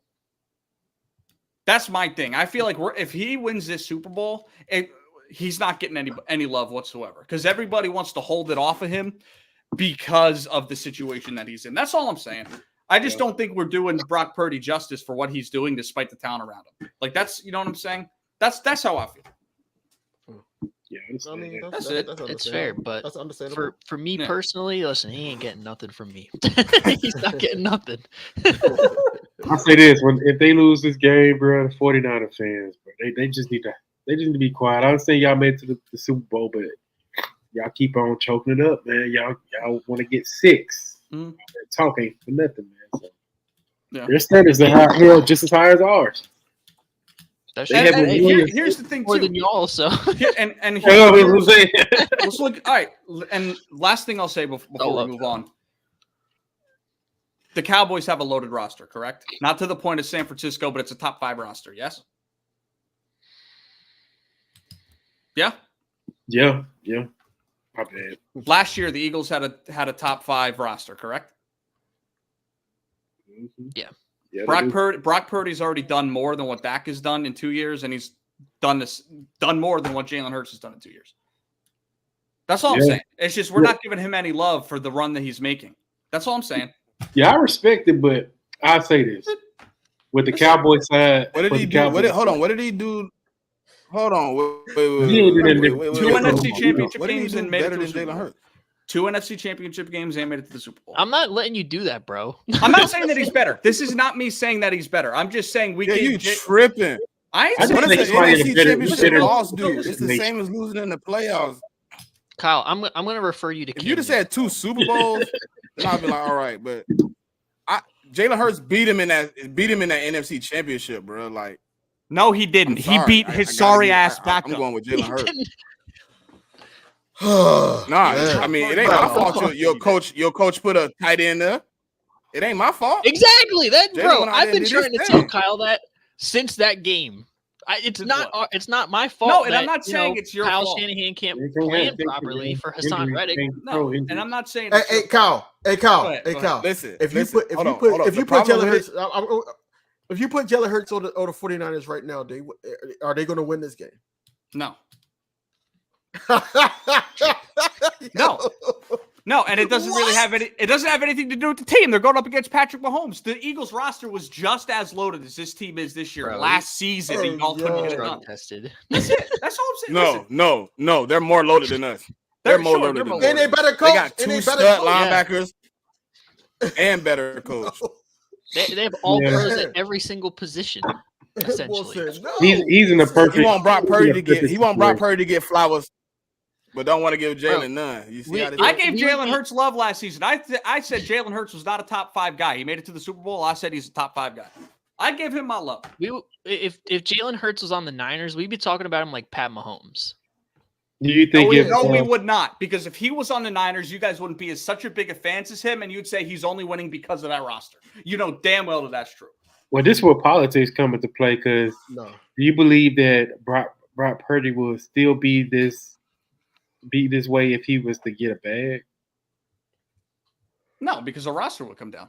That's what I'm saying. So he's reliant, in this situation that he has all that talent around him. They about to really find out how good they're gonna be right now. That's why they so all in right now, because they got a lot of guys that they ain't gonna be What able they to re-sign. do next year? You know what I'm saying? Yeah. So Don't they got to pay Brock Purdy next year?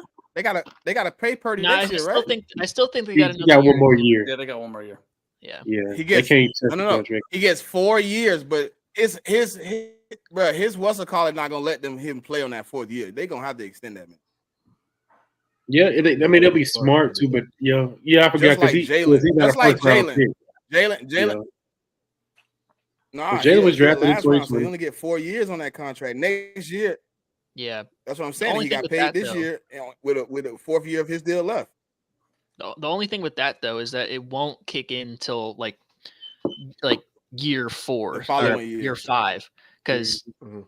he'll Like the still same be way- on the books Yeah. for that initial rookie deal, and then the new deal will kick in the year after. So they'll still have like a 2-year window where they can get away with him being like bottom barrel salary, but after that, yeah, it's gonna be Hey, the money and fame change people. Oh, I got a yeah. question for Kyle.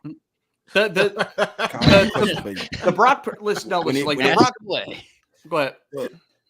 Hold on, real quick. Go ahead. Right now, if Brock Purdy was up for his contract, right?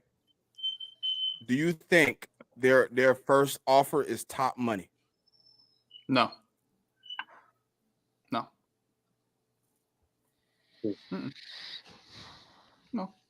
I'm not saying he's a top guy. I'm just saying I feel like people think he's getting carried when he's doing more than what they're asking him to do.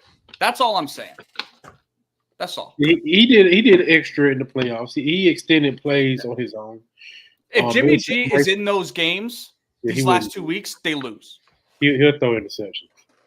He'll It throw would interceptions. have been a Jimmy G- different. It would have been a different game plan, Kyle. Dialogue. See, when we Sure. played them in 21 when Jimmy G came to Dallas, Jimmy G tried to give us that game, bro. It was so many situations when he threw interceptions or almost threw pick sixes. We didn't capitalize on that. When we played the 49ers, man, like Brock Purdy, it's hard to get turnovers. Like even the turnovers, most of the turnovers, like I seen plays where he got a lot of luck on his side too, because there was so many picks that should have been picked that wasn't. Mhm. And I'm like, this dude got that Brady look, man. That Brady look is on him, man. Like if he wins, he got that Brady look, man. They only give that look to Patrick Mahomes, Tom Brady, and then eventually Brock Purdy. Untouchable. It's like the football guys want him to win. And I'll be pissed off. But somebody gotta lose the Super Bowl. Somebody gotta lose the Super Bowl. It's going. they can't- I think it's going. they to can't- It need to be Brock Purdy, bro. Oh, I know y'all don't like the Chiefs because y'all played in the Super Bowl, bro. Oh no! I want Brock. I want. See me. I'm on record saying that I want Patrick Mahomes to win because Okay. I want us Eagles to be the one that slay the dragon. That's what I'm Yeah. on record saying. Yeah. So You don't want I'm the all for 49ers it. to- Y'all think No, I don't want Cowboy the fans are annoying? Them 49er fans gonna act a fool if they win the Super Bowl. That's don't want why I this to don't happen. want. Listen, if both teams can Well, lose, great. Well, the But 149er fan, I thought I was especially the cool with, Niners I because unfriended that nigga. they are. We do not want the 49ers to win a Super Bowl. Super Bowl going into the tie. Oh my God. Yo, that would be crazy. That would be crazy. That'd be the worst thing that ever happened if the 49ers win a Super Bowl. Can it? It would be the worst thing ever. I don't know. They've been trying to get 6 for 29 years. They've Y'all been trying to get 6. 7 for 28 years. You know what I'm saying? They've been trying to get to 6 for 28 years. They gonna act a fool, man. You and we know how annoying the fans are. Oh, they gonna be on it, man. Definitely need the Chiefs to go ahead and win, man. I just like seeing legacy shit, so I'm gonna pull for Patrick Mahomes. Yeah. I like seeing the accolades stack for a lot of guys. No. Taylor Swift is going to be in the crowd. I think that it's going to make for good content. Whereas though the Super Bowl halftime show come on, Chiefs win, confetti drop, Travis Kelce probably even propose to her or whatever, and then she does the Super Bowl after show. Do you guys honestly objectively care that they show her at the games? I don't. Yeah. Well, Let them get their money. No, I hate I that kind they of that do. shit.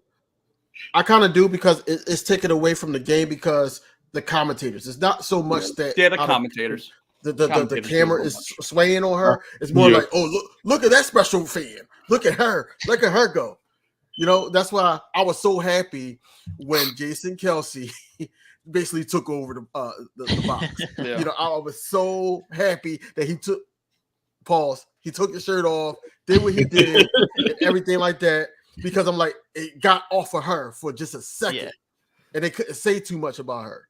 Yeah.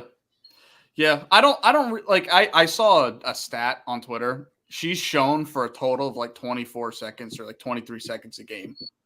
That's her average like viewer time on it. You would think it's way more because they show her 5 or 6 times. 23 seconds is how long they show her. The BK commercial. I think somebody everybody said loves what is is like it's like 4 seconds. What they said is 4 seconds of view or something like that. I seen something like 4.6 seconds per camera shot. Hey, but y'all, I was looking up that rule about the tie. Y'all know there's no rule, like there's no rules for overtime in the Super Bowl after 3. Y'all knew that? Like after 3 overtime. So the rules stop at 3 overtimes. Mm-hmm. Wow. That's crazy. It never happened. I'm rooting for quadruple overtime. There's only been one overtime Super Bowl ever. There's only been one overtime in the Super Bowl ever. Yeah.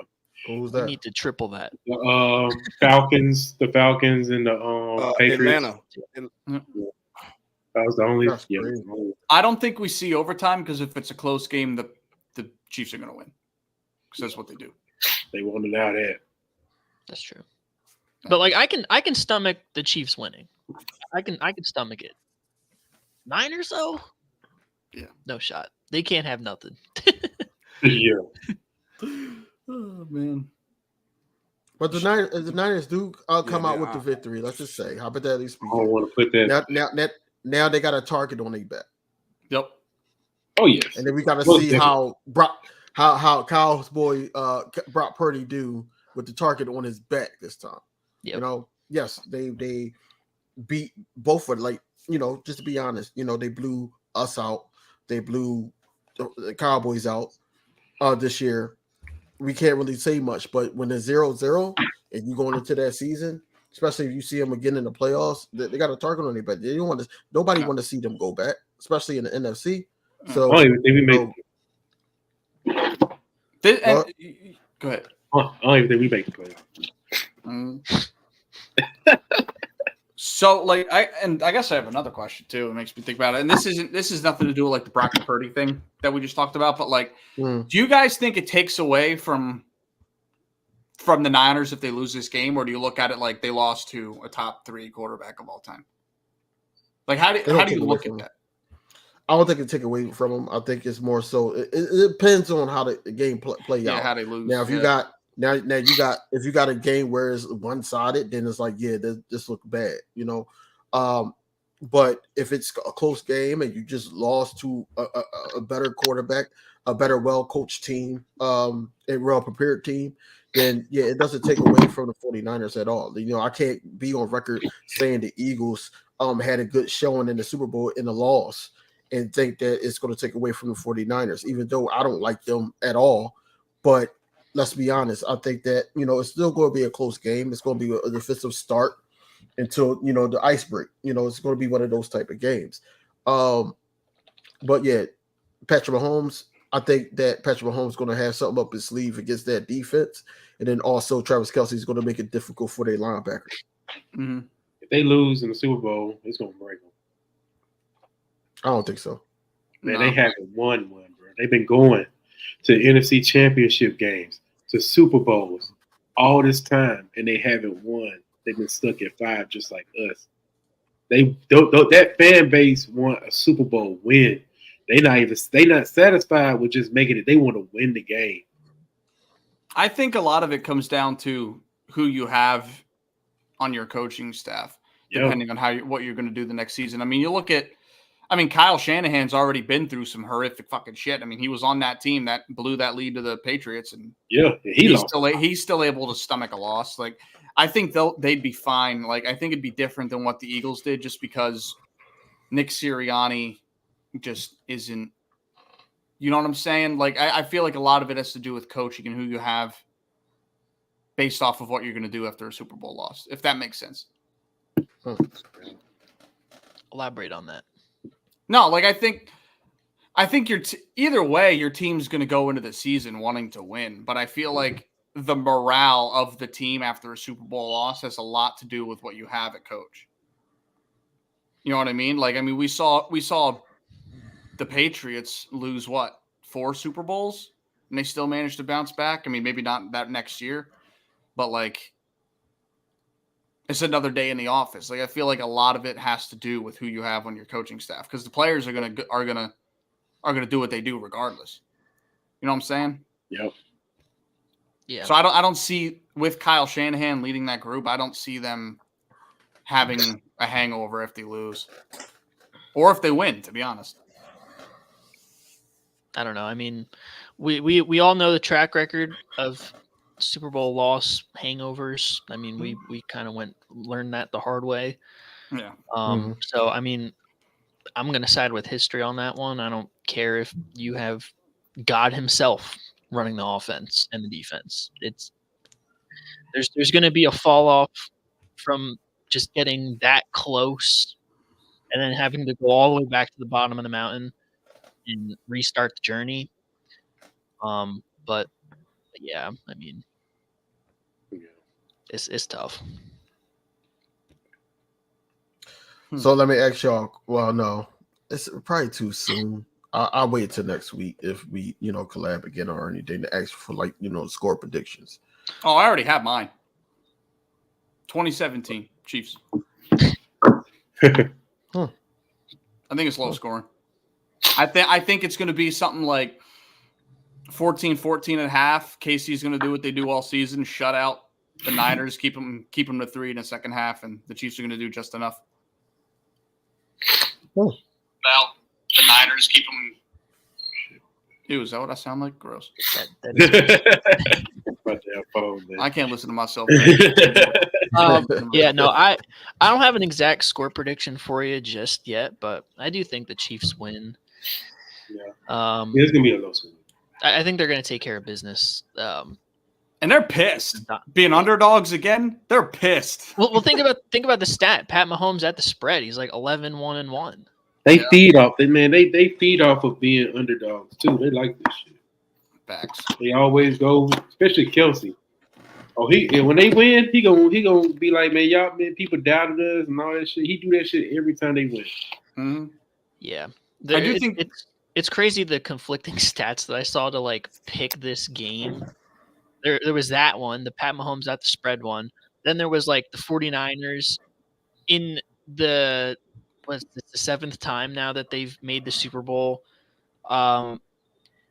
the times that they've won the NFC Championship, opponent that they beat had blue in their logo, in their branding, and the other 2 times they lost and they beat the Lions. So now it's like, oh well, they might win. But yeah, no, this is gonna be crazy. But I think the Chiefs take care of business. You know what? You know how I always say, like, and Anthony knows this. You guys don't really know because I've talked about it a lot on the show. You know how Jared Goff is incredible in a dome compared to outside. You know Mahomes has only lost 1 game in his career in a dome. 1 game. That was an Indy. Yeah, I think so. It don't get brought up because his stats outside of the dome ain't bad. But when you look at Jared Goff outside the dome, he sucks. Yeah. Yeah. It's bad. It's like night and day with him. Yep. Yeah, bro. Yeah. One And loss. they only have 3 outdoor games next year. The Lions? Yeah. Yo. Number 1 seed from They didn't have that many this time. They didn't have that many this year. The Lions better be ready because they got a target on their back now. People ain't gonna be taking them lightly. Yeah. I think they got the right coach to be ready for it. He just need to get out his crazy ways. Do y'all think those were bad play calls? Other than obviously the run on 3rd down in the last minute was a bad play call, but I don't blame him for the 4th downs. And then I still feel like in that situation though, you got to take the points. Yeah. I understand where he's coming from, and you want to just absolutely put the game away and put the dagger in them, but like psychologically getting the points. Think about how that swings the momentum of the game. Yeah. Like you, sure, you ate up a lot of time off the clock, and you only got 3, but it's better than getting nothing. They left 6 points on the board, and they could have stopped a lot more bleeding if they just used their head and took the field goal. But that's how they got to this point. MCDC does not kick field goals. That's what I was gonna say. Like that. Like I can stomach it as if I were a player. I could stomach my coach making the same decision in a big moment than he did all season, rather than changing who he is. Like that was the biggest problem we had with Brandon Staley. Remember, Brandon Staley won what 11, 12 games, and then he changed his philosophy right going into the playoffs. So I don't really blame MCDC for going for it on those 4th downs because he was consistent to what they've done all year, and they practiced that shit. And I saw this on Twitter too. Like it's not like he made that decision in that moment. That was a decision that they made early in the week when they were coming up with the play. When they were coming up with the game plan. You know what I'm saying? That's the reason why they lost to us, though. I mean, I was at the game, bro, and I saw that he should have kicked the field goal after they didn't get it. Yeah, I agree with that. After not getting it, I feel like that was an ego call. Because I saw how my team was moving. If we would have went to overtime, we would have lost that game. Mm-hmm. That was just a feeling on itself. Yeah. Twiz absolutely agree. The Gibbs fumble and then the luckiest catch that I've ever seen ever. Wow. That was wild. Mm-hmm. That's what tipped that off for them. Sometimes it's better to have luck than be great. Yeah, I was convinced. Like I'm ready for Chiefs Lions Super Bowl. Yeah, that would have been the People's Super Bowl. We all thought that was gonna happen. I did. Man, Lions fans, bro, they were so sick. They were sick when they lost. Yeah, Eminem must have been sick at that game because he was really feeling himself in the first half. They must have given it right back to him. Mm-hmm. Gosh, bro. I mean, your team hasn't made it past, like, haven't won a playoff game since '91. Yep. You haven't made it that far. Like, that's crazy, man. And then you were leading. You had the game sold up, and they came back and beat you. It was up 24/7. They played not to lose. That's what that doesn't work. Yeah. It's just wild, man. But at least they got their OC back.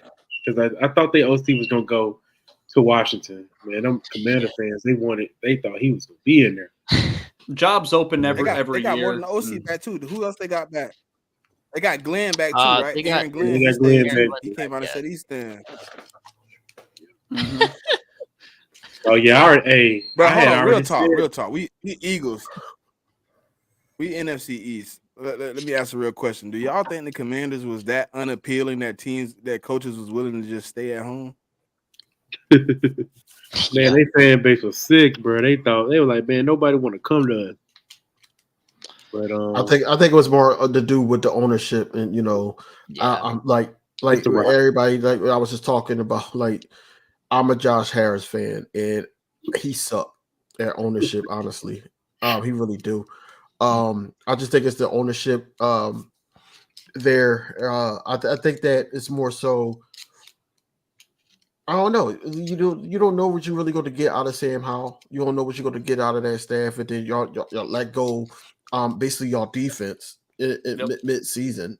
So it's like, what are we doing? What's the get up? And a lot of people that was looking for jobs is looking for some type of establishment and going forward. Washington Commanders don't see that out of them. You don't know which way they're going to go. So at the end of the day, it was only right for like somebody like a vet like Dan Quinn to go there. I seen the retweet that Cole had.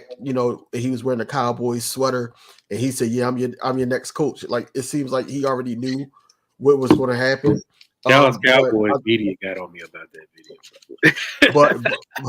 but overall, I think that this is a good look for Dan Quinn. And this is probably going to be his last straw as head coach. Yeah. Yeah, probably. Hey, Is that's is true, Bieniemy DB, what coming you back? said? They don't About know. what? They haven't ruled him out or not. If a coach and a GM, you are new to an organization. If you are looking for an established team, then you're looking at the wrong team. You shouldn't even give them an interview. You knew they weren't established. They had a new GM, new coaching, new ownership. They basically coming to you in the interviews telling you they're going to give you the opportunity to build your own staff, build your own player. You're going to get the opportunity to draft the quarterback that you want. Like, if you Ben Johnson, if you Bobby Slowick, if you are looking at a team and saying, "Hey, I want them to be established," and I'm 37 years old, you got the wrong damn job, because it's not too many established teams that's looking for a 37-year-old head coach, because most of them already have their head coach. Most of the established teams, unless it's like a Andy Reid situation where you might think he's going out the door, that's the only way you get an established team. An old dude like Bill Belichick, Pete Carroll, and Andy Reid saying, "I'm hanging it up because I'm 70." Like, but Right. if you a coach and you see a team get a new GM and you get them an interview, back of your mind should say, "I know 100% this team is not established, and I'm going to have to establish them." To me, that's what I would want as a younger coach. I want to build a team, so when I do get older, guys can look back to me joining the Commanders and say, "Man, look, they was a 4-win team. He took them to a 10-win team. He took them to a 9-win team. He made the playoffs 3 or 4 times with that team."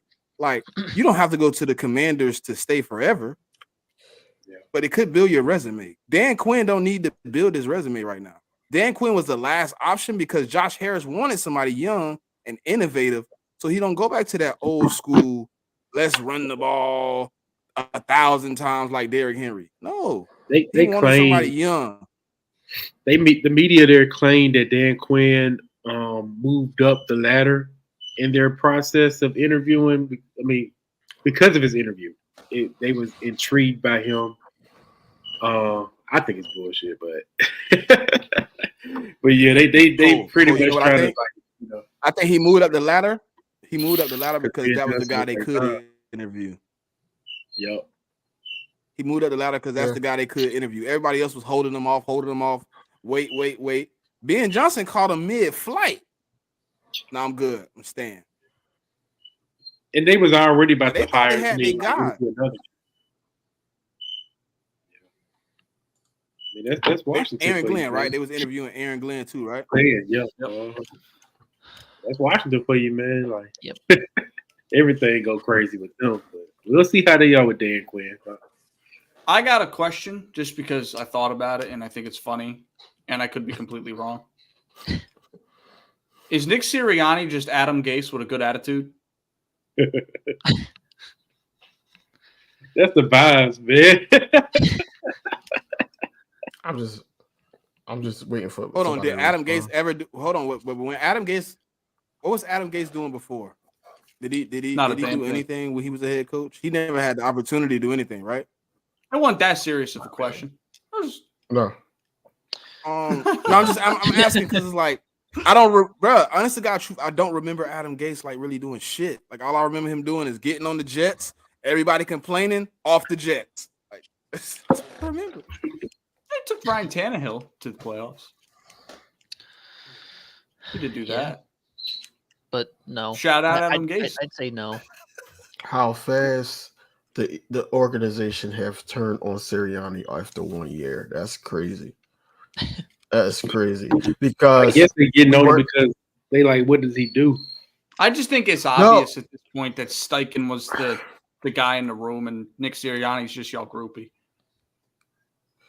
I want to say a groupie. He was, but like they said, he was the motivator. He was the guy that to get people. You know, you need that type of coach in the room, and then also offensive play calling, not the whole thing because you know Shane Steichen had the keys. Like certain things, like when he was like, "I know what the f I'm doing," he called that play. He made that decision. Certain decisions that he made, like you know, when we went when we went for it on 4th down and we didn't get it against, I think it was the Buccaneers in the playoffs. He called that, you know, he made that gutsy call. I think that he was calling certain plays like the tush push, of course. That's all him when to go for it, when not to go for it. But I'm just happy right now that you know we're given the opportunity. This is what I wanted for Brian Johnson to have the keys, and if he mess up, and we know he's messing up, and he has the keys, now we can actually say, okay, he messed up. But we can't say that if Nick Sirianni actually took over the play calling, and then you know basically the scapegoat was Brian Johnson. I was going to ask this earlier, but like Kellen Moore, like we said, doesn't really have a lot of pull. Like, say y'all start the year 4-1, but it doesn't look pretty. Won't he just take the keys back again and y'all end up right in the same spot? I don't think he has that. I don't think he has that opportunity. So. No, because Howie and Jeff Lurie won't allow that. Okay. Just curious. Kellen Moore has. I know y'all might not believe me, but Kellen Moore got a lot of respect with his organization. Before we hired Sirianni, we were looking at hiring Kellen Moore as the head coach for a second. I remember that. We interviewed him as the head coach, so he has some type of pull with Howie and Jeff. Like they got some type of love for him. So I don't think that would be allowed. And I know Kellen Moore is willing to stand up for himself. He willing to be a man and be like, nah, you ain't doing me like this. Y'all should be happy that he didn't get that job. I don't think Kellen can handle the fan base, bro. I don't think he got that mental.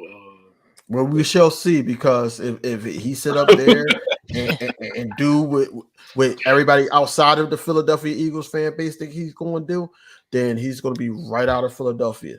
Man, Dallas protected Kellen Moore, man. They made him like, shoot, he ain't the problem. We ain't protecting nothing. I do want to get your thoughts. I think Sirianni can draw it up. I just don't think he can execute it on the field. Yeah, no, he ain't. I've said he ain't an X's and O's guy.